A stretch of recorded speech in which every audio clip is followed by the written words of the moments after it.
కూడా చెప్పడం మా నాయకుడు. అదేవిధంగా మా నవరత్నాలు ప్లస్ అనే దాన్ని ఉన్న పథకాలన్నీ కూడా కొనసాగుతూ దానికి అడిషనల్గా కొంత యాడ్ చేస్తారు. అంటే ఇది రైతు రుణమాఫీ కానీ డాక్టర్ రుణమాఫీ ఇలాంటివి గతంలో చంద్రబాబు నాయుడు గారు చెప్పించేయలేదు. మేము ఏదైతే చేయగలుగుతామో అవే చెప్తాం. గతంలో కూడా మేము ఎడ్యుకేషన్కి 18,000 crores స్పెండ్ చేస్తాం. గవర్నమెంట్ స్కూల్స్ ఆల్రెడీ అమ్మఒడి విద్యాదేవన అవసరం ఇవన్నీ కూడా అంటే ఈ రాష్ట్రంలో పేద ప్రజలు ఎవరు కూడా పనులకు వెళ్ళకూడదు, చదువుకోవాలని చెప్పి ఆశ 18,000 కోట్లు పెట్టారు. 15,000 హెల్త్ కేర్ క్లినిక్ పెట్టారు.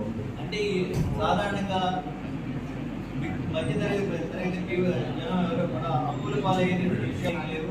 మేము ఏదైతే అమలు చేయగలుగుతామో అవే చెప్పాం. ప్రజలు మమ్మల్ని అర్థం చేసుకుంటారు, పూర్తి నమ్మకం ఉంది. గతంలో ఏం చేశారు మీరు అడగాలి. గతంలో వాళ్ళు ఉన్నప్పుడు ఏం చేశారు? గతంలో వాళ్ళు ఏమైనా హామీలన్నీ చేశారా? లేదు. ఓకే, గతంలో కూడా ఇదే ఆదాయం వనరులు స్కీమ్లు ఎందుకు పట్టలేదు?